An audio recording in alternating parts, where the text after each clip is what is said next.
West. And I work today in Warrnambool on the lands of the Peak Wurrung people, excuse me, of the Gunditjmara Nation. We are so excited to have you here at today's first webinar, which has been developed by Respect 2040 as part of the 16 Days of Activism Against Gender-Based Violence. The 16 Days campaign started yesterday and will end on the 10th of December, which is actually International Human Rights Day. Respect 2040 is a regional partnership of organisations, local governments, agencies, educational institutions, and community groups that are 100% united in their efforts to end violence against women in the Barwon Southwest region. Today's webinar will focus on the gendered impacts of disasters and look at the way people are impacted differently based on their gender and other intersecting attributes. This webinar series will be recorded. You as participants will not be on screen, so don't worry. There are closed captions available at the bottom toolbar, and you can contact my fabulous colleague Hannah if you have any tech issues. We want to start today by acknowledging the traditional owners of the lands on which we meet and pay our respects to elders past, present and emerging. We are fortunate to have a really wonderful lineup of guest speakers today. I'll introduce them all before they speak, but we are kicking off today with the fabulous Dr. Sarah Mansfield. Sarah is the Deputy Leader of the Victorian Greens and is a member of the Legislative Council for Western Victoria. Elected in 2022, Sarah is a former GP and has served 2 terms as councillor on the Greater City of Geelong Council. Sarah is intending to speak to local weather events, extreme weather events, and the impacts on people with a gendered lens. Please take it away, Sarah. Thank you so much, Grace. And just to echo what Grace has said, it's really wonderful to be joining you today to speak about this topic. It's one that's of real interest to me, and I know many people around this region. I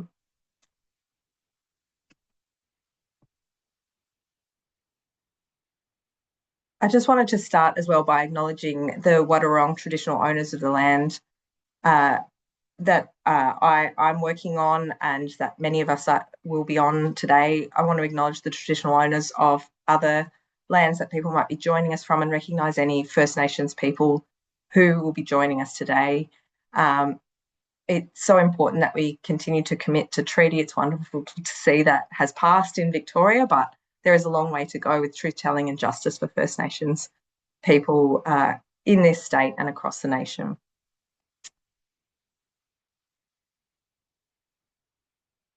I wanted to open with this quote from UN Women, and it's that the climate crisis is not gender neutral. Women and girls bear the brunt of its impact, which amplify existing gender inequalities and pose unique threats to their livelihoods, health and safety. Because I think this is a really important framing for the discussion we're going to have today.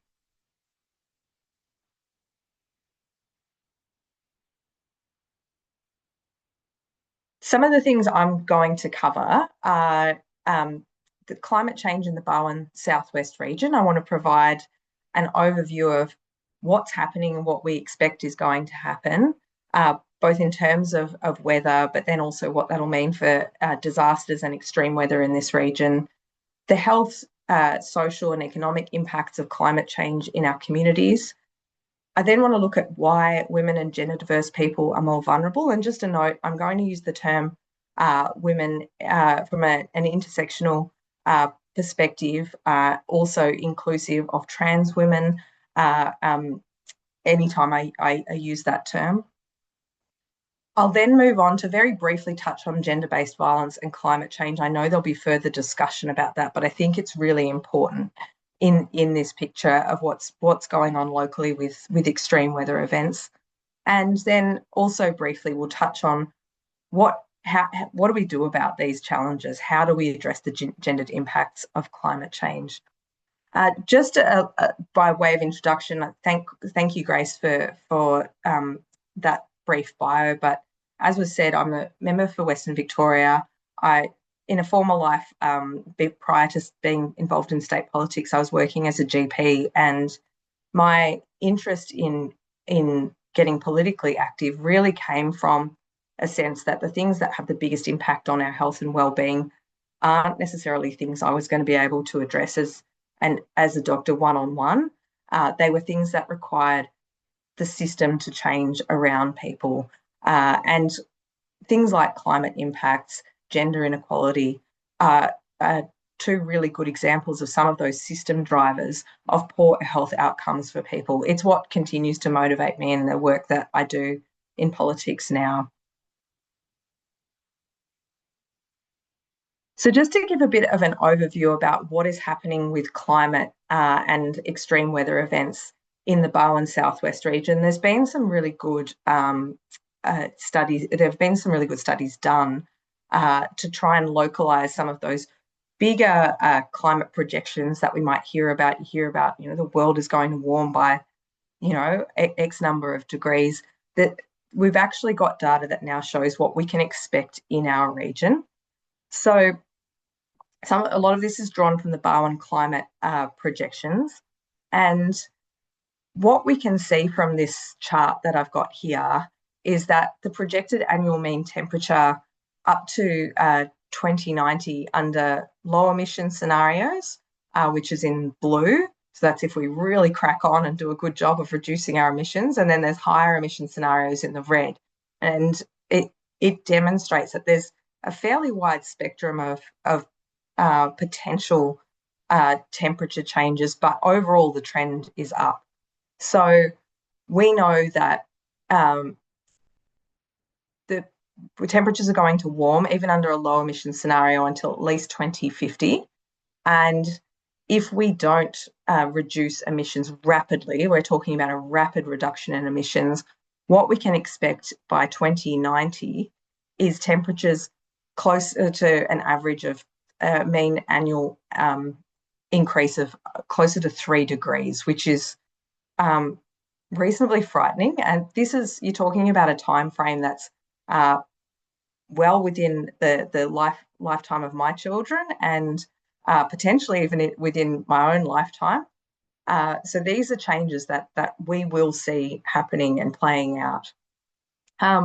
Just for a bit of context, we've already experienced significant amount of warming. Temperatures in the Cape Otway region have risen 1.1 degrees from the time records began in 1910 up until about 2020.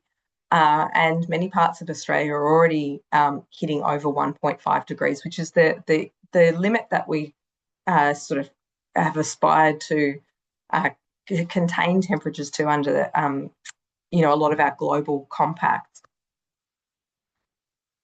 So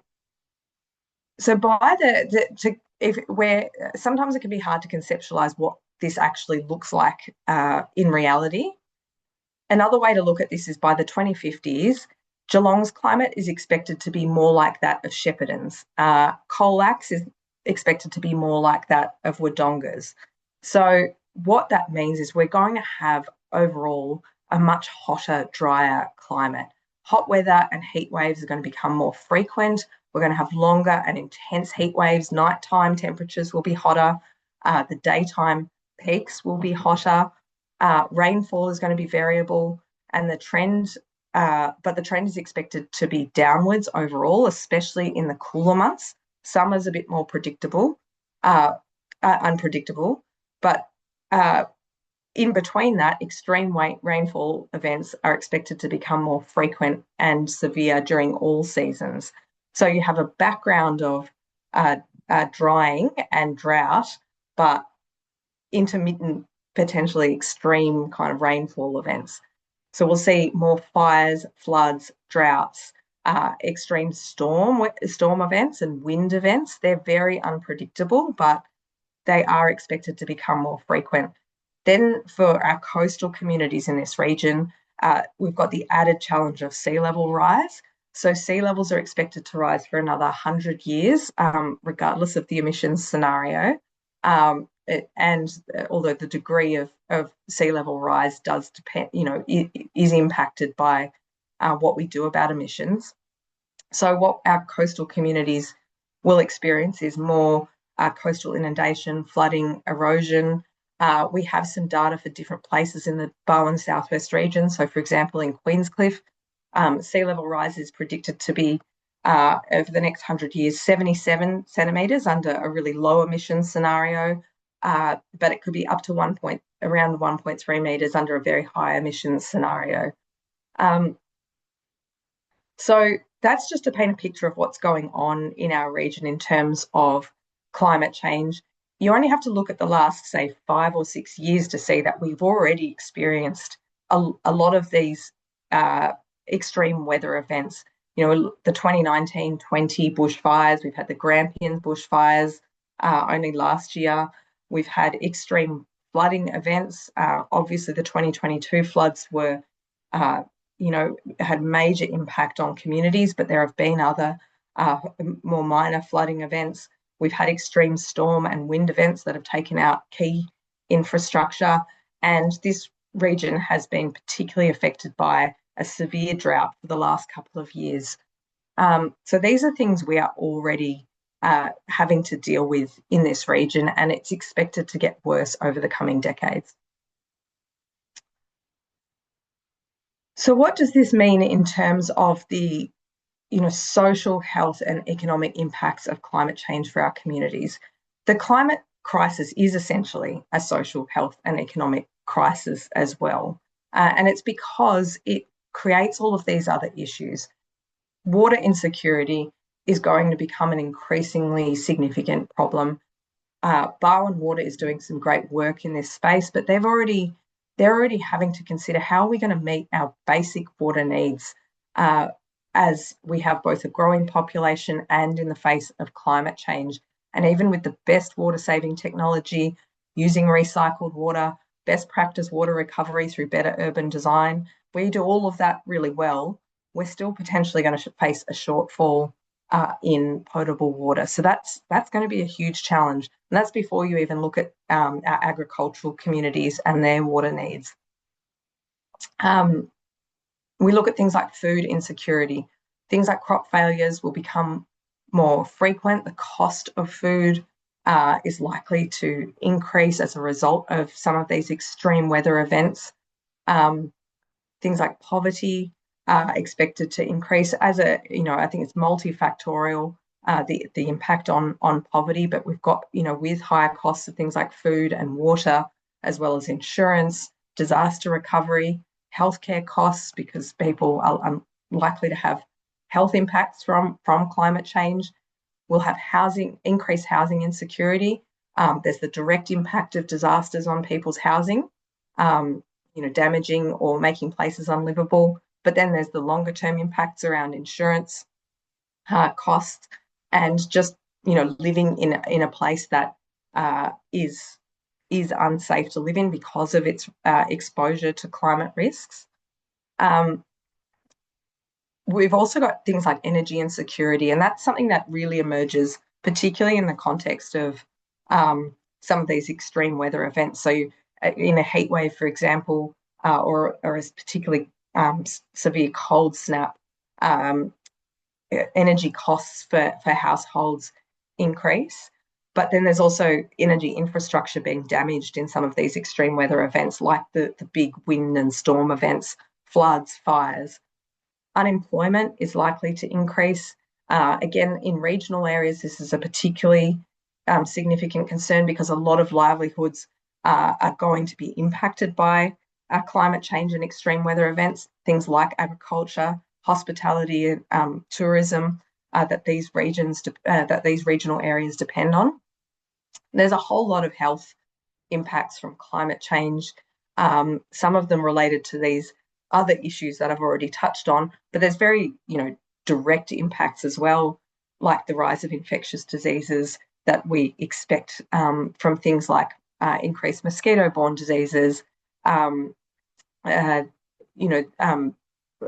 increased pandemics, waterborne illnesses post a flood, or water bodies being heated up abnormally. Then, of course, there are, general health impacts like being affected by extreme heat or cold, bushfire, smoke, and the impacts that has on people, particularly with underlying vulnerabilities, but on the broader community. So a huge raft, and this is not an exhaustive list, but it paints a picture of a whole lot of different social, health and economic impacts from these climate disasters we know we are going to be experiencing more of in our region. And it's important to consider all of these things when we reflect back on that initial quote about how climate change is not gender neutral.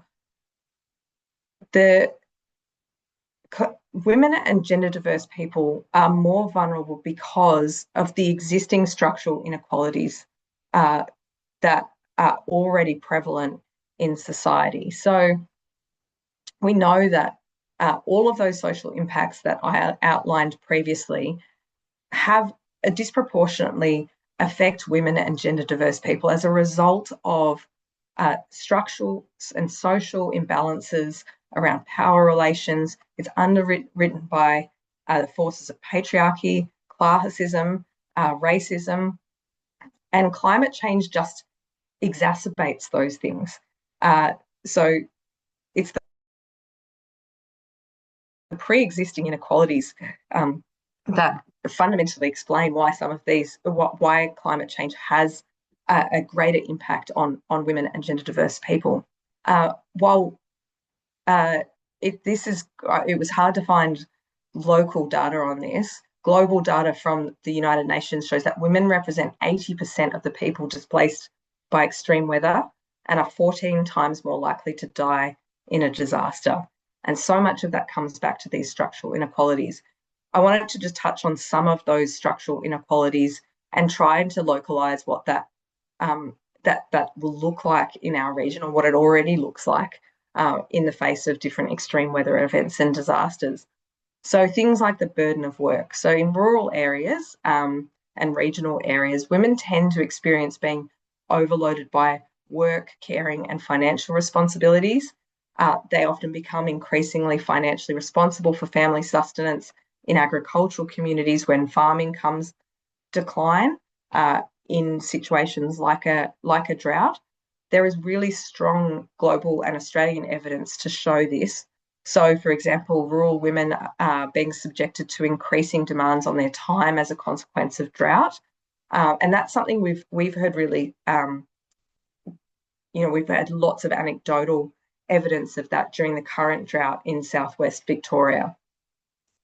Then when you look at something like income inequality, we know that there is a huge gender pay gap and that women, for a whole variety of reasons, experience significant income inequality compared to men. Climate change is expected to, as we said, increase things like the cost of living. We'll have things like the underinsurance of houses, homelessness, and women are more vulnerable given those pre-existing inequalities they already face to losing food security, access to shelter and housing when disaster hits. Recent research from RMIT has shown that Australia's frequent bushfires have substantial and long-lasting impacts on women's financial stability due to loss of homes, jobs, and those pre-existing income inequalities. So that's already been demonstrated in the Australian context due to things like bushfires. There's also things like gender roles. So traditional gender roles are still really prevalent across society, but particularly in rural communities in Victoria, like in many parts of southwest, the Bowen southwest region. Women are more often, for example, expected to sacrifice their paid work to take on more unpaid caregiving for vulnerable family members and children, and this is exacerbated during disasters. And this can mean that women recover at a slower rate, particularly in terms of employment and income than men, and therefore experience more significant economic losses during disasters because of some of those structural things around gender roles. And then the mental and physical health impacts aren't felt equally. There was a really good study done. It was a meta-analysis of 130 other studies that showed and in 68% of those, it found that women are more impacted by climate-linked health issues than men. Maternal and perinatal health are particularly, are particularly impacted. Mental and physical health of women with disabilities, gender diverse people, Indigenous women, and old women are all at higher risk from extreme weather events. And women are also more likely to have some conditions that are exacerbated by climate change, for example, certain respiratory illnesses. Additionally, there is a lot of evidence to show that for a whole variety of reasons related to the stress and the burden associated with extreme weather events, women are more likely to have poor mental health outcomes, experience anxiety and depression in particular.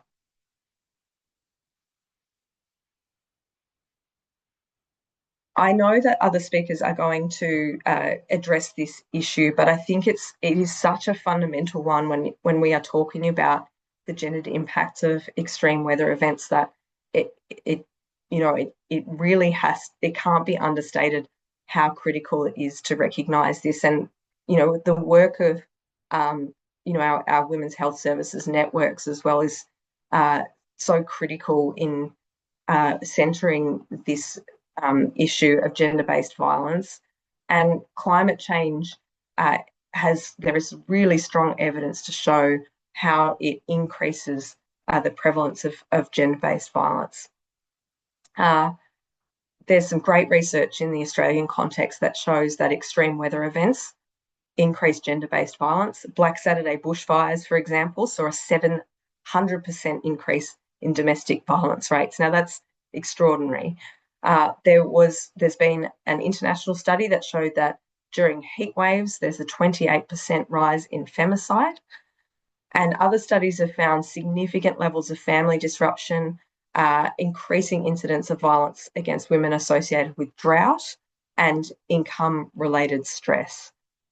So, there are many reasons for this. Again, a lot of it comes back to the structural inequalities and the drivers of gender-based violence that already exist in society.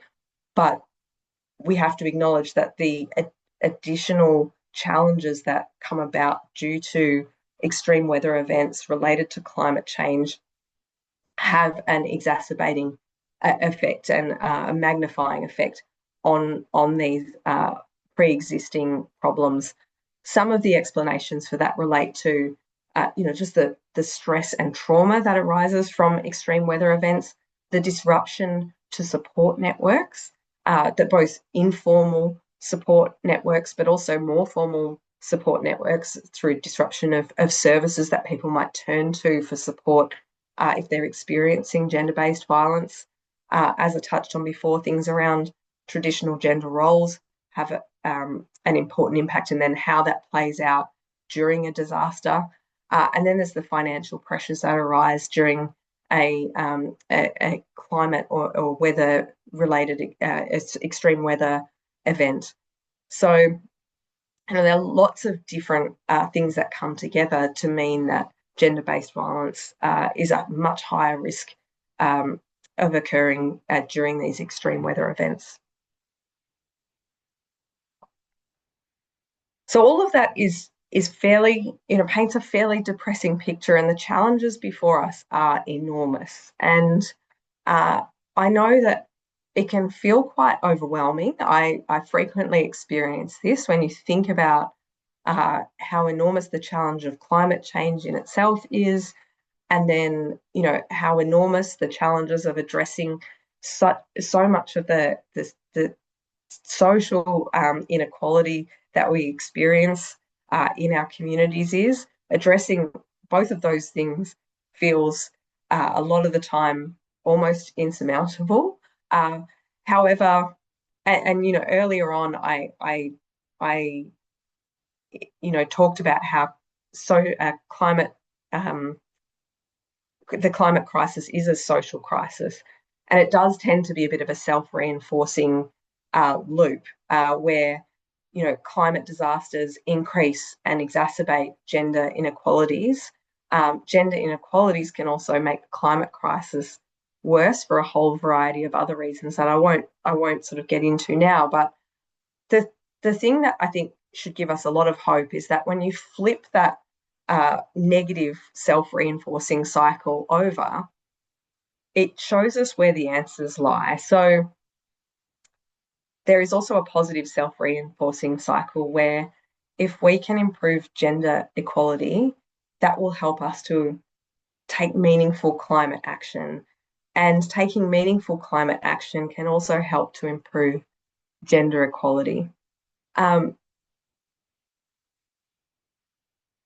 key consideration in this is how we're going to be able to improve representation of women and gender diverse people in key decision-making roles around our response to climate change and some of the challenges we face around the drivers of gender equality, but particularly around climate action, given this discussion.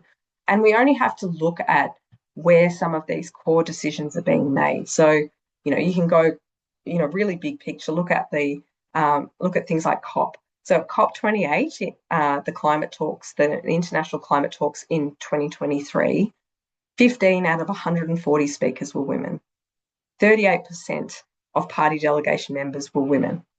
So women's representation at those critical international discussions is so far off being, we're so far off gender parity there. I think it's quite instructive. So women's voices are just not there driving that really big global discussion around climate action. Then you look at, things like STEM and renewables, and women are less likely to study or work in STEM-related careers, so they're less likely to be involved in key decision-making roles and driving things like the renewable energy transition.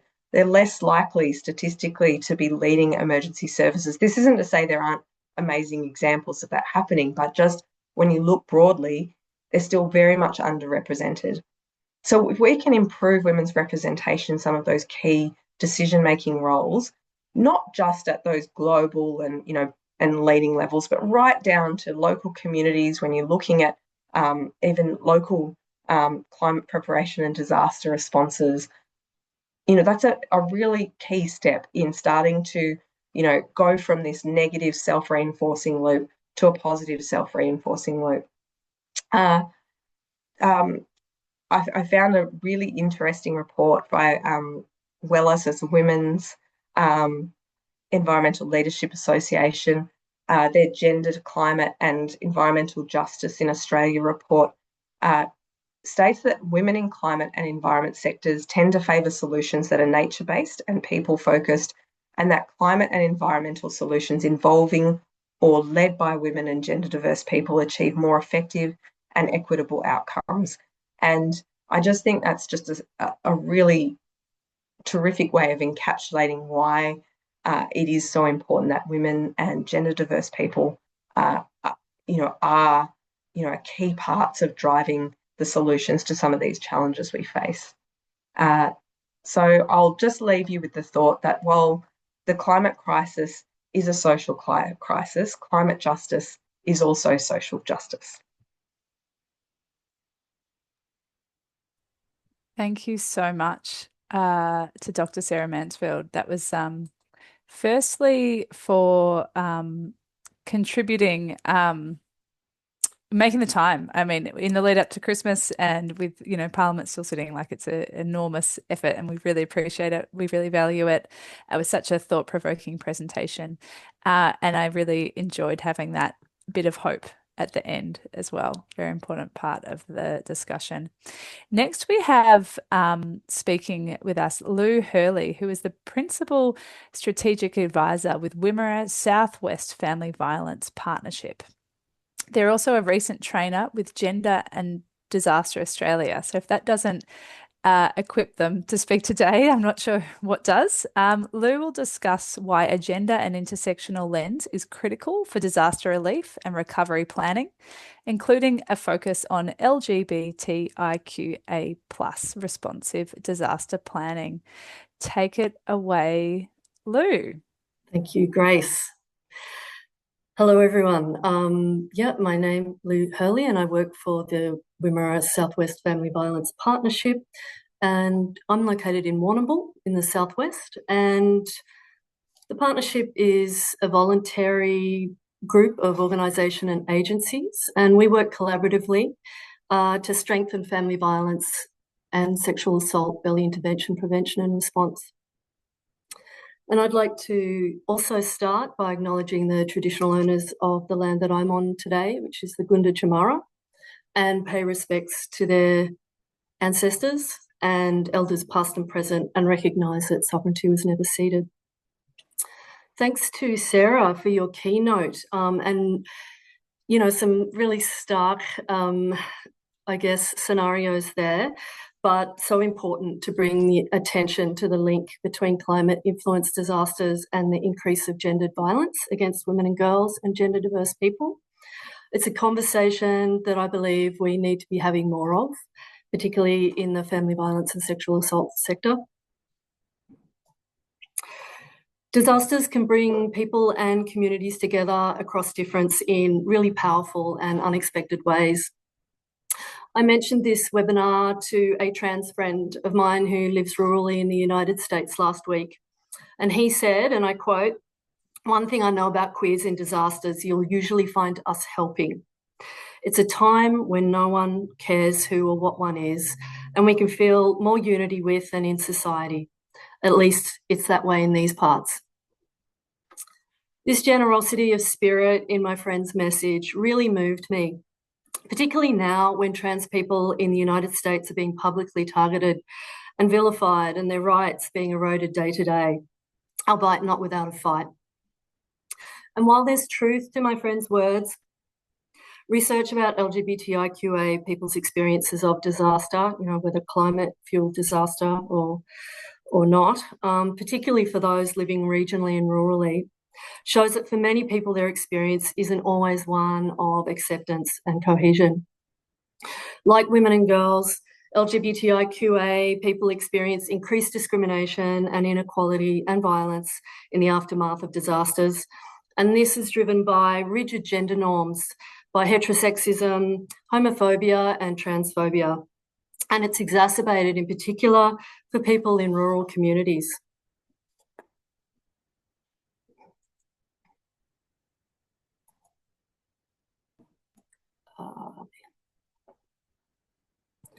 So we have a changing landscape in regional and rural and remote Australia. And once I get to the slide, I'll be able to talk a bit more about that.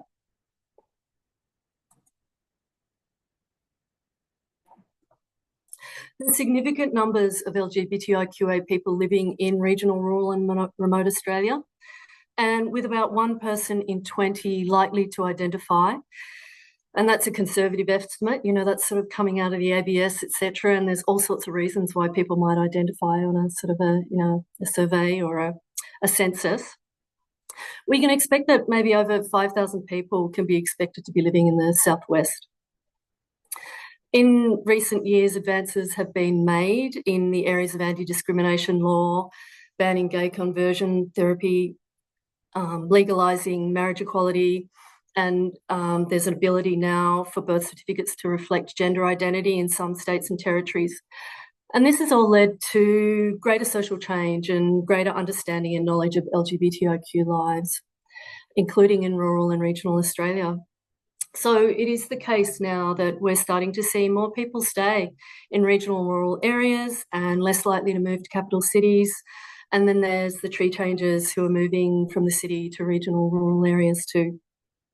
And as this is happening, each year we have new generations of younger people in rural Australia realise that they're sexually or gender diverse and that they don't fit into the heteronormative model around them.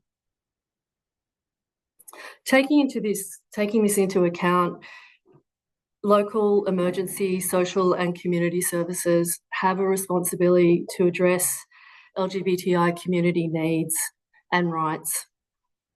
And often there is, it's cited that there's this kind of lack of local data and that's being a reason for not being included in service planning. And what this does is it renders the community invisible and misunderstood, and in many ways unintentionally neglected. And, you know, fortunately, there are emerging now some data and reports available to fill this gap. I should add that it's important to add too that we do have services and organisations in the West that model really great practice, like Brophy Youth Services, like the Western Region Drug and Alcohol Service, like Warrnambool Library, and the Pride in Ageing program that's recently started in the Southwest from Switchboard.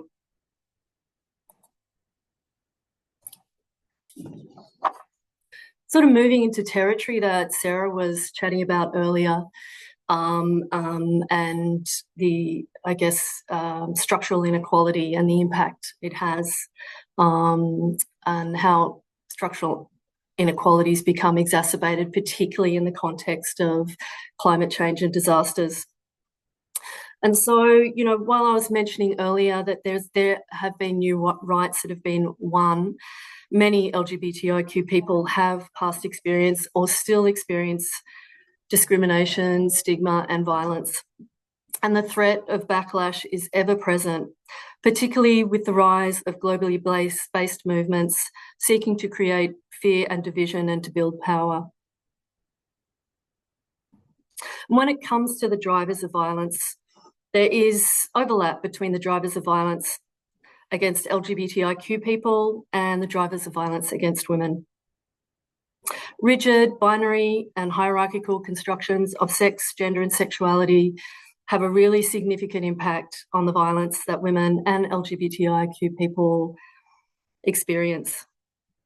And so in the LGBTI context, this might look like the condoning of violence against people based on their sexuality, such as gay bashing, the denial of equality and human rights in public and private life, such as the right to self-determination and bodily autonomy for trans young people. Also might look like cultures of masculinity that emphasise aggression, domination and control, such as the bullying of young gender non-conforming people in schools.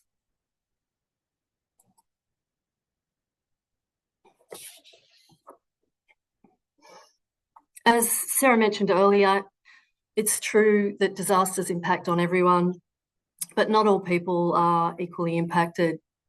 And Sarah, you cited some research that I'm going to have a bit of a chat about too, which is the research by Gender and Disaster Australia academic on women and men's experiences of the 2009 Black Saturday bushfires. And as Sarah mentioned, there was a 700% increase in family violence in the aftermath of those bushfires. And so what Deb Parkinson, who undertook the research, just identified was that there are additional gender drivers of violence against women in the aftermath of disaster. And these contribute to the significant increases in family violence. So as you can see here in this second column, some of these gender drivers of violence against women after disasters are an increase in existing gender inequalities, increased pressures, particularly for men to conform to rigid and binary, men and women to conform to rigid and binary gender stereotypes. So that might see men moving into sort of the protector role at home in a bushfire and making all the decisions, and women then being left with more of the traditional sort of caring roles with family. Another, I guess, driver is privileging men and their suffering as an excuse for violence. Male peer relations and cultures of masculinity that emphasise aggression, dominance and control, and promotion of unrealistic versions of masculinity and forms of heroism. So, you know, essentially you've got masculinity and intensifying masculinities, harmful masculinities that are occurring, and increasing violence against women after disasters. So applying these gender drivers of violence in disasters in the LGBTIQA context might, well, as Sarah was saying and as I've discussed, leads LGBTIQ people, there's an increase in existing inequalities, so an increase in homelessness, an increase in inability to secure stable housing, increase in mental ill health, in physical ill health. There can also be exclusion and threats against transgender people in evacuation or relief centres, a lack of recognition or minimising of violence within LGBTIQ relationships in the aftermath of disasters, and people of diverse sexual and gender identities not engaged by community services and workers in the aftermath of disasters. So that's how these gender drivers of violence against after disasters can implicate and impact on LGBTIQ communities. As Sarah was saying, the existing structural inequalities are exacerbated by climate change and disaster contexts, and that's certainly the case for LGBTIQ people's lived experience of discrimination.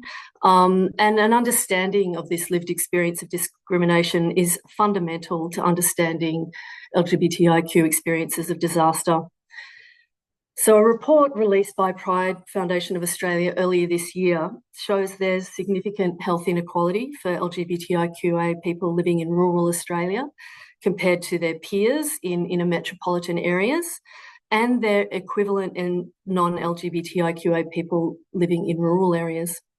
And it's really important to note that these health inequalities, they're due to impacts of structural inequalities. Being LGBTIQA in itself is not the problem. So in summary, LGBTQIA people living in rural Australia are more likely to experience lower physical health, higher incidence of mental health conditions, greater difficulty accessing inclusive mental health services, mixed and inconsistent experiences in healthcare, tend to be poorer than non-LGBTIQA people, and experience greater social isolation and greater homelessness.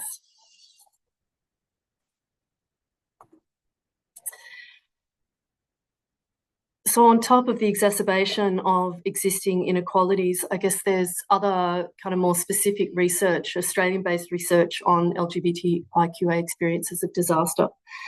And some of the things that people have reported experience in particular is a loss of private safe space during disasters. And so that might include a loss of safe space in terms of a young person needing to move home, say through COVID,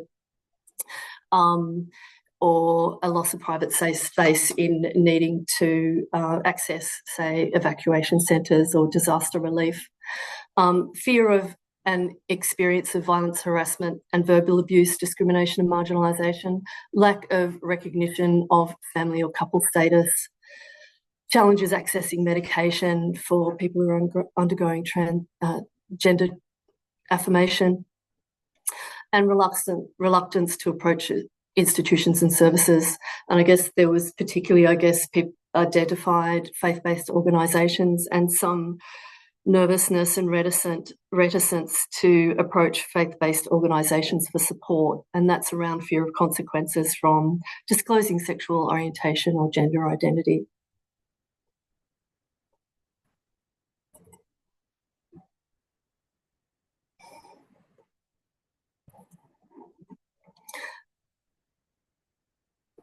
I guess, it's important to know LGBTIQ people should not be considered as a singular group, and that we're diverse and have different challenges and needs wrought by intersections of socioeconomic difference and other differences. Trans and intersex people face the risk of added censure, control, containment and exclusion in disaster situations.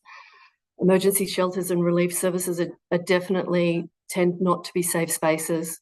And there can be instances of trans women being abused or accused, or even worse, arrested for being in the wrong bathroom by other displaced people. There's also a failure by the media to include the impacts of disaster on LGBTIQ people, and the wider media is generally silent on our experiences, and certainly not inclusive of trans and intersex experience. And where the media does tend to give preference to experiences, it's white gay men over others, and is quiet on the experiences of lesbians, bisexuals, trans and intersexual people.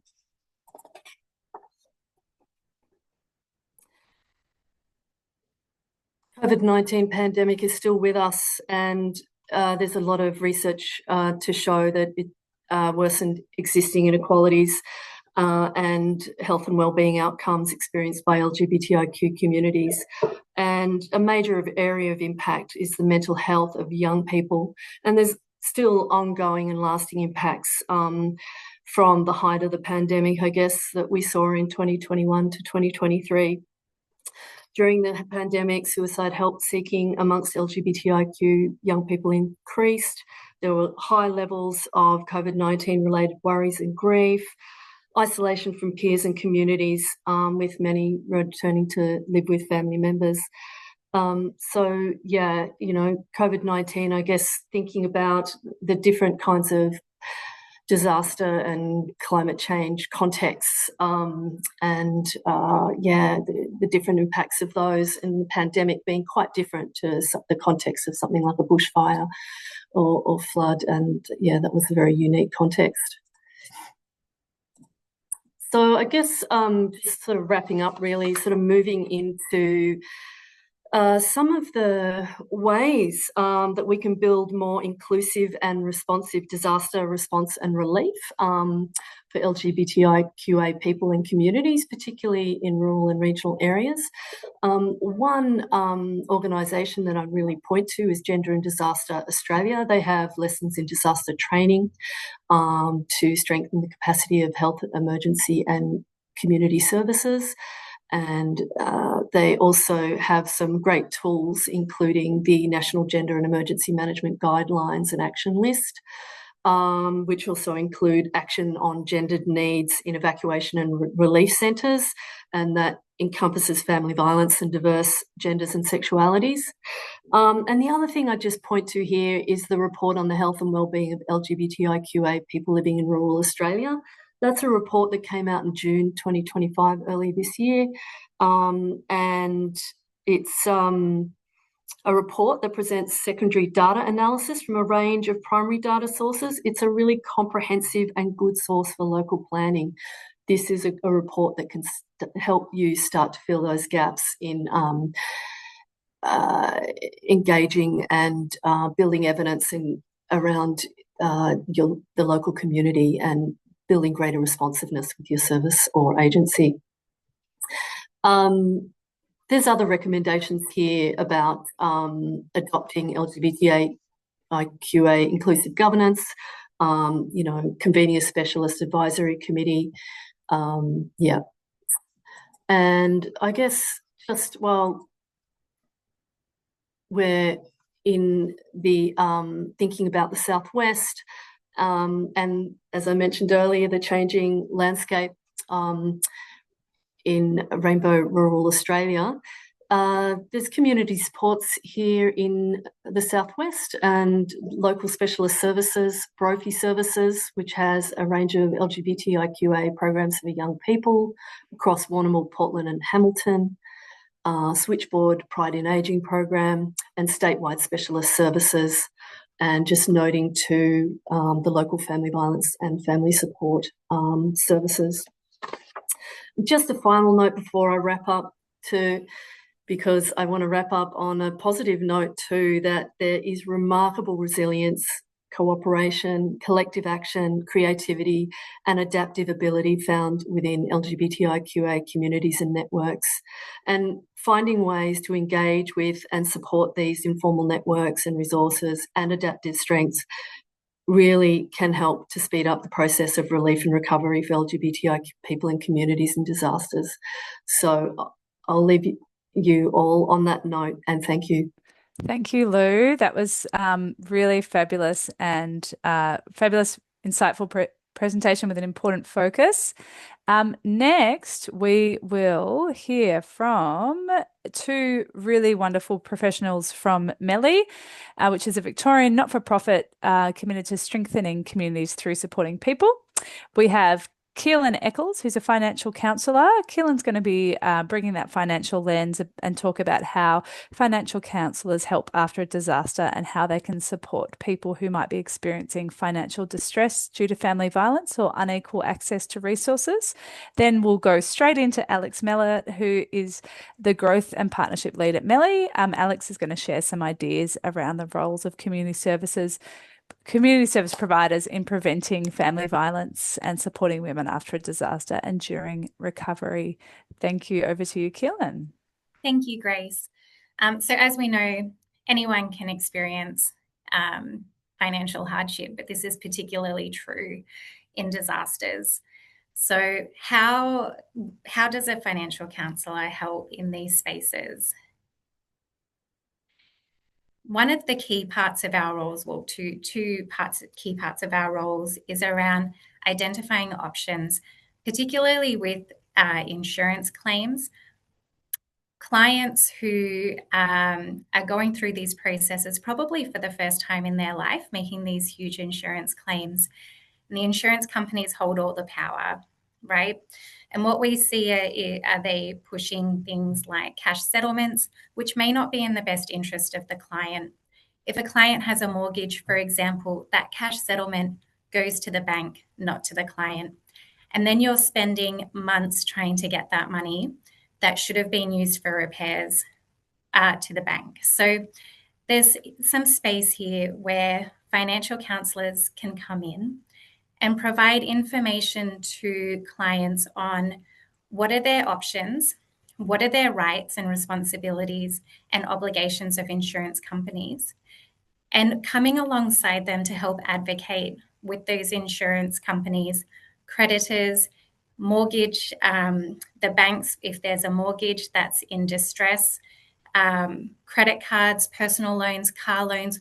If these things are severely impacted by disasters and you have somebody who's personally going through that, women trying to secure childcare or look after family members and other vulnerable members, and then also navigating these really complex systems, who can they turn to? They can turn to community lawyers. Financial counselling, it's free, it's confidential, and it's non-judgmental. So it's a fabulous service to get in early so that clients can understand what are their options and how a financial counsellor can then advocate on behalf of that client for a best outcome. As I mentioned, financial counsellors provide information on rights and obligations. So in many instances, what we have found in disaster recovery, there's so many insurance claims that come through, and insurance companies are so fantastic at finding little loopholes in ways to minimise payouts and repairs and things like that. So this is where financial counsellors can come in and provide information on what is it that the insurance company can and cannot do. And in cases where there's gross misconduct from the insurance company, we can also navigate internal dispute resolution schemes and external dispute resolution schemes. So taking cases directly to AFCA, the Ombudsman in Australia, where we can help get outcomes that are going to be in the best interest of the client. The other boxes here I've put on the slide, this is what we do generally day to day, which is, there's just a little note on the screen. So the other things on the screen here, so developing a money plan, providing emotional support, identifying and providing referrals, understanding which debts are priorities. This is all part of our day-to-day role, and we're always open to referrals. This becomes particularly in disasters what we really focus on is those first two boxes, so identifying options and advocating, and then we can work the rest of the debts and money plans and things like that following disasters to help with the recovery of clients from these really, really financially devastating situations. So next slide. I have a really quick case study that I will shoot through due to time. How this, I think, demonstrates really well how a financial counsellor has helped recently. So we have here a single mum with an 8-year-old child. There's some pre-existing quite severe mental health challenges, which were exacerbated due to the disaster. There was a hailstorm in a rural town, which resulted in significant damages to the property. The property was very old to begin with, which created some issues when the mother went to make claims with the insurance company. Originally, she was offered a cash settlement of $15,000. Also, we had the complexity of emergency accommodation only being approved for 2 weeks at a time. So, of course, this exacerbated the mental health and created uncertainty for the mother and her daughter. So what did the financial counsellor do? They advocated for longer-term accommodation and were able to secure long-term emergency accommodation for the mother and her daughter. They did that by escalating it directly to the top management within the insurance company, completely bypassing the claims department. The financial counsellor advocated for a suitable outcome, and that included going through environmental reports and building reports and building a case that provided the client with an outcome for their house that was habitable and livable afterwards. And then what was the outcome? The financial counsellor was able to negotiate with the insurance company effectively to increase that value of works to $85,000. Plus, with the emergency accommodation, the claim ended up being over $200,000.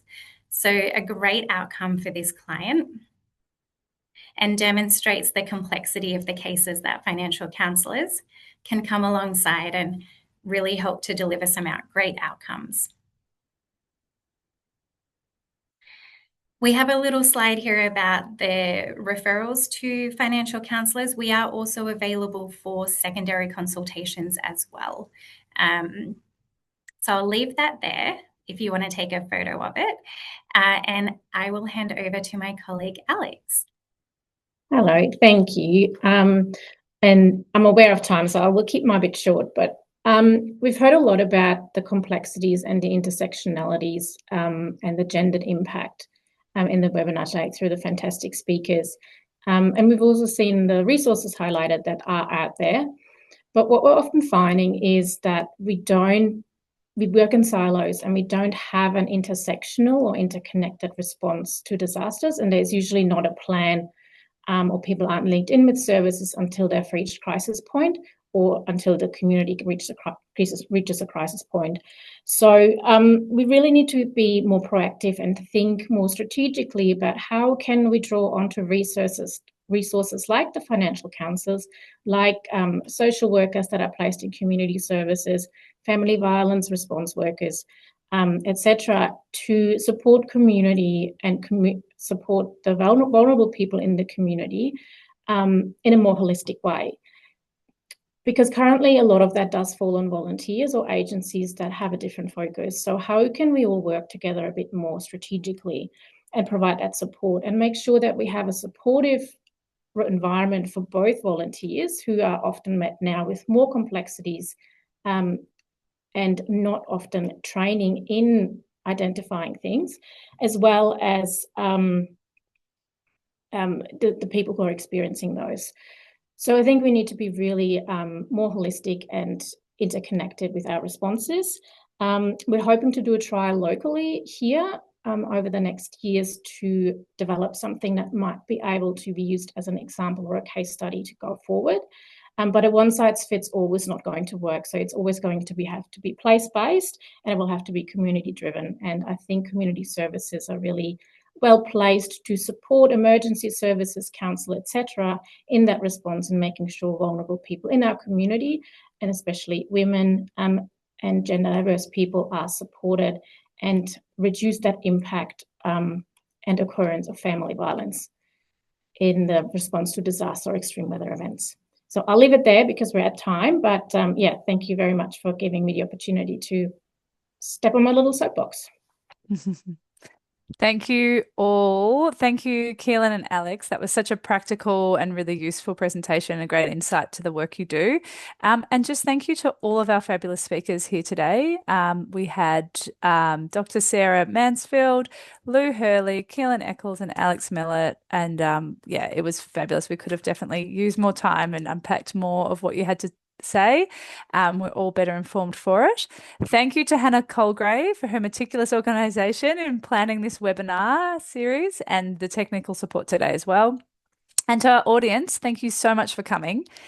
Community dialogue is so valuable, and without you, the purpose of this webinar series really would be moot. So please attend. Thank you for attending. Please come to the next 2 webinars in this series. Tell your friends and family. We've got the details on here, but 2 really fabulous ones still to go. Next week, Engaging Men and Boys, and the week after, Community-Driven Change. If you have any burning questions, there's been a lot to unpack here, please feel free to email us and we will pass on your questions to the presenters or answer them ourselves if we can. Hannah's also dropped in a survey or will drop in a survey to the chat, which please, would love your feedback. This is, I think, the first time we've done a series of webinars like this. We'd love to do more, so very open to hearing from you. Thanks again, everyone. We will leave it there.